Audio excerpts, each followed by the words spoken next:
There are now 5 countries that are supporting the Russian invasion of Ukraine.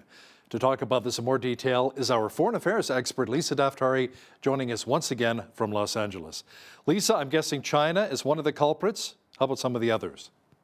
Yeah, great guess. This is an original content piece that we have up at the Foreign Desk. We're looking at the rogue nations that are supporting the invasion into Ukraine. And as you said, the usual suspects. We're looking at Syria, Iran, Venezuela, North Korea, and China. Rogue nations that obviously support Putin going on and going against world opinion. That sounds familiar, right? What's amazing about this is that at a moment when you have the truckers convoy, you have all these mandates dividing up Western nations. This invasion has actually brought together both sides to say that we disagree with what Putin is doing, we disagree with what Russia is doing, and regardless of the actual policy, for example, here in the United States, I think people are slow to condemn Biden if they voted for him, and obviously quick to condemn Biden if they didn't. Otherwise, we are seeing a lot of bipartisan support on the actual move into Ukraine, which is a good thing. We're seeing support from the Europeans and the Western continent, of course, all throughout the Middle East. You have moderate nations that are in support of the Ukrainians and obviously the rogue ones who are not. So the globe is divided up in a way that's you would have guessed, right? It's always the ones that are in support of freedom and the sovereign nation of Ukraine who are trying to stop this or trying to pull out any moves they can to at least slow the move of the Russians into Ukraine. Now, as Russia's invasion into Ukraine continues, many are wondering what NATO is doing about it to respond to the Russian aggression. I know, Lisa, that Ukraine is not a NATO country, but will NATO step up to the plate and maybe send troops and aircraft to help in the battle? Ukraine is not part of NATO. They have not even applied to be part of NATO, but that's the conversation. And many people believe that the premise of this entire move into Ukraine by the Russians is because they don't want NATO to accept Ukraine, because then they would be surrounded by all NATO nations. By the same token, NATO is looking at this perhaps and saying, well, our NATO nations do surround this conflict, and maybe it would behoove us to step in and help a neighboring nation, even though Ukraine is not part of NATO. It's a very, very complicated discussion over what will be done. We know that NATO and many of the European nations have decided to send over supplies to at least help beef up the assets of the Ukrainian military.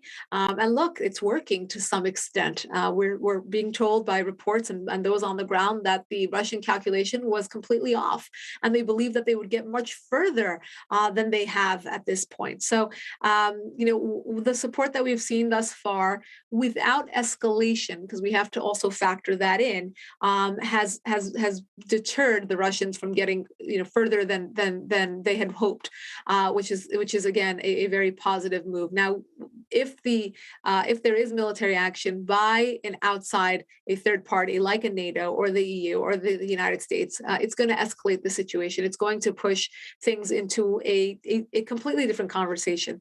So I think people are, including NATO, the EU, the United States, are standing by and watching this very, very closely. Sounds like things may already be escalating. Russian President Vladimir Putin escalated some tensions by ordering Russian nuclear forces to be put on high alert.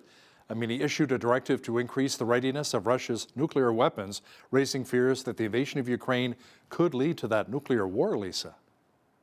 Exactly. And this is what is so, so frightening about this. Obviously, we know Russia's capabilities militarily, nuclear, and really the craziness, for lack of a better word, to actually go through with this. Yet, we also are hearing talks about ceasefire talks on the border. This news broke last night that there would be talks. Now, in the background, just as you and I are speaking, moments before we went on air, we heard that there were missiles that were heard in Kyiv, which again, it speaks to, where are you on this ceasefire? Where are you on the talks? If you've agreed to talks, and we know that both sides have, then why are we still hearing these missiles? And why are they getting closer and closer to the center? The interesting thing about this, Hal, is if you would have asked me when, Russia was on the 1 yard line and we said, are they going to invade? Are they not? The answer was always, well, if they do, it's because Russia wants the Ukraine to be annexed as part of this, Russian empire, to go back to the Soviet time. But now we're seeing such a high number of casualties.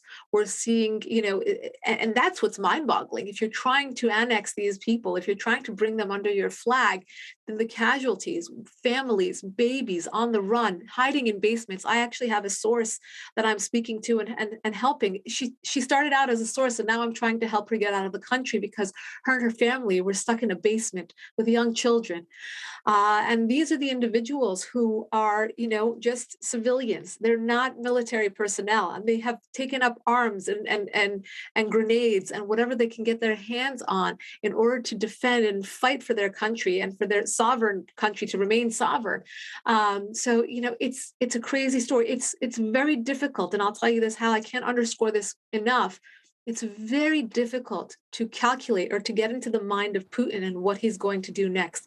And that's the scariest part of this whole thing. Well, I mean, if the USSR broke up maybe a few years ago, that's one thing. But we're talking about 1991. This is a long time ago. These countries have moved on. They have their own culture, their independence, their own way of doing things with their own government. So this is a huge undertaking. And this is something that the world is definitely watching. And Russian troops continue to advance on Kyiv, the capital, as we talked about. But so far, Lisa, the Ukrainian forces are continuing to resist. Yes, these are beautiful stories, Hal, and I'm sure, people have had a chance to see so many of them on social media. And thanks to social media, we have access to people all over the country. We know that there's so many groups of aid workers that are trying to help these individuals and families get out. But those who are remaining are fighting with everything they have. The president. Zelensky, he's amazing. I mean, for somebody to really, roll up his sleeves and say, I don't know if you've seen the meme, it's, I don't need a ride, I need ammunition. He's not trying to get out of the country. And you can juxtapose that with Trudeau in your country, who heard some honking of horns and ran for the hills. This guy's rolling up his sleeves and he's saying, I'm going to stay here. I'm going to maintain this, my power and my country. And that's exactly right. There is such a deep sense of patriotism in Ukraine, and these are sad, sad stories. It's very moving to watch these young people, young and old. Actually, there's a story about an 80-year-old man who shows up and says, "What can I do?" And it's truly beautiful to see them fight for their country the way that they are. It definitely is. And let's also talk about some of the refugees, those who are fleeing Ukraine right now. As the missiles continue to rain down on Ukrainian cities, hundreds of thousands of civilians, mainly women and children, are fleeing into some of the neighboring countries. Yes, and so the source that I talked to, her first request was, I need to get get my family anywhere into Europe. And then it became, all I need is, some sort of bus ticket out of over the borders. She eventually was able to reach out. But I posted on social media, there was an outpour of responses on groups that are, many of them actually Jewish groups that are going in there, whether from Israel or the United States. These are nonprofits that are going in and trying to help these people get out, Jewish and non-Jewish, of course.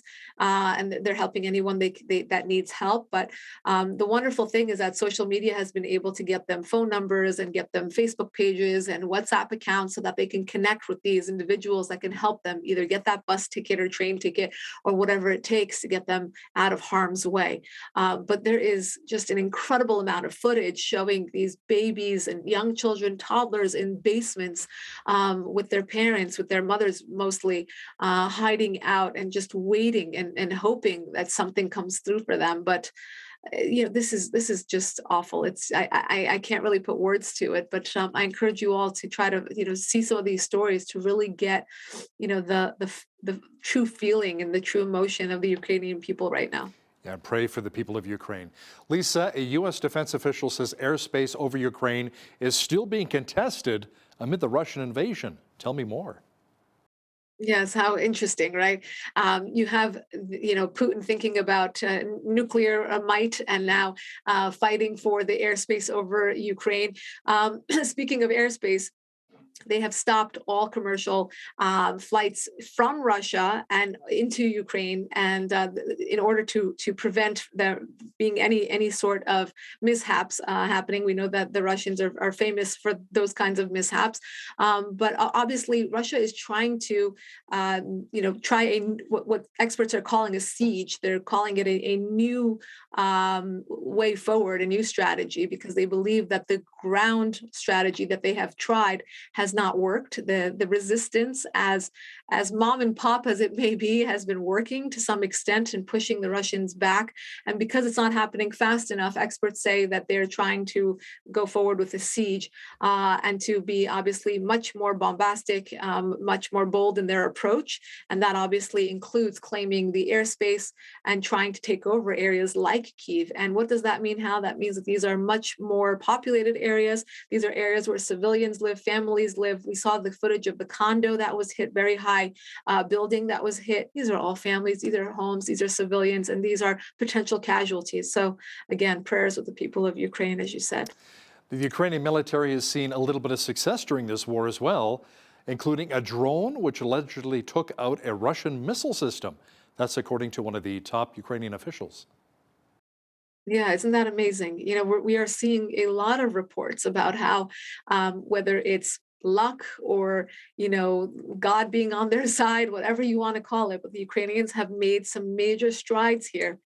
And to be able to hold up to Russian forces, it's truly amazing. I don't know if you've been able to see some of the comps, some of the side by side comparisons between the Ukrainian assets and Russian assets, and albeit the Europeans and the U.S. and NATO has sent supplies over to Ukraine, fine, but they still cannot hold the level of competence that the Russian military forces have, and yet you have stories like these that they've been able to either stop a drone this way, or use a drone to stop the Russian missiles, or on the flip side, you even see people, actual people, not in non-uniform, walk in front of tanks in order to make them stop.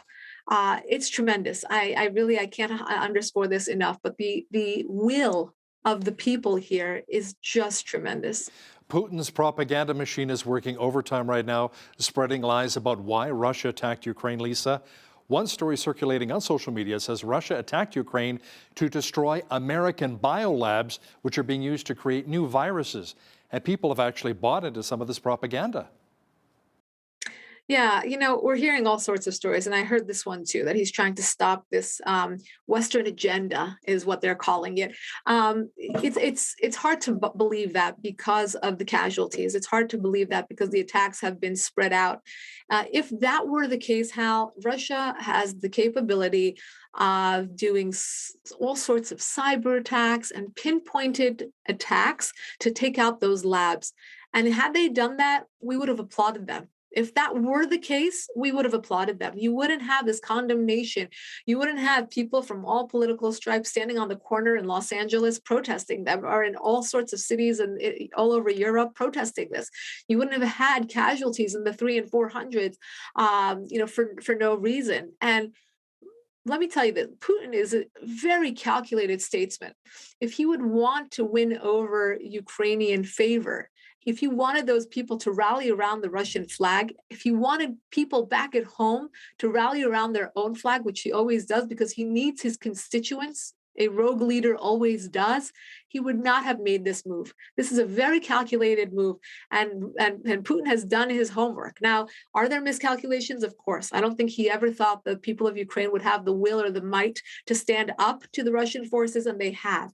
But all in all, in the macro picture of all of this and the aerial view of all of this, I don't buy that there was a pinpointed, a place or a target or a focus, such as a lab creating viruses. So yes, there are. The propaganda machine, as you said, is Russia's.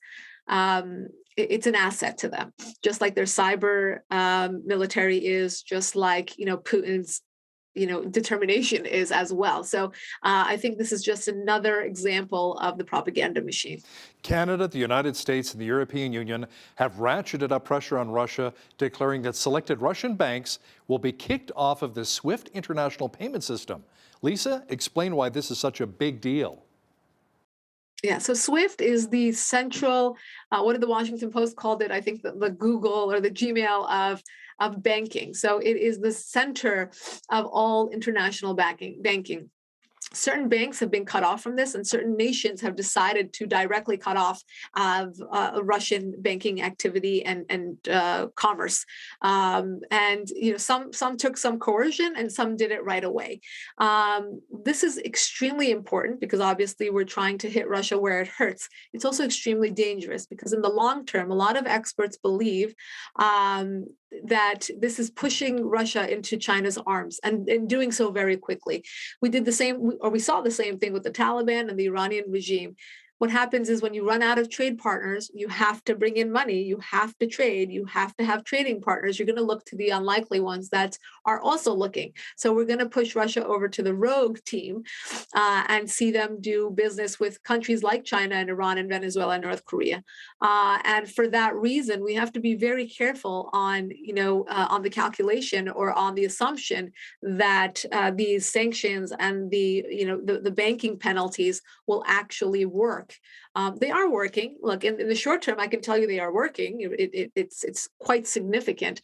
But again, Hal, it goes back to my argument that this is such a major calculation for Putin to risk this economic death that he has. It's an economic suicide, right? So there has to be more to it than him just being this really amazing philanthropist who wants to go in and take out labs or any nefarious activity on the world stage. So all of it, connecting the dots is very important. We try to do that at the Foreign Desk with a lot of these information or explainer pieces, like 5 things you need to know about NATO or 5 things you need to know about SWIFT, so that we can kind of piece these things together. This is a very complicated foreign policy issue, and I think there's more to it than the mainstream media has been covering. More to it than meets the eye, definitely. Our foreign affairs expert, Lisa Daftari, thanks so much for joining us from Los Angeles. My pleasure.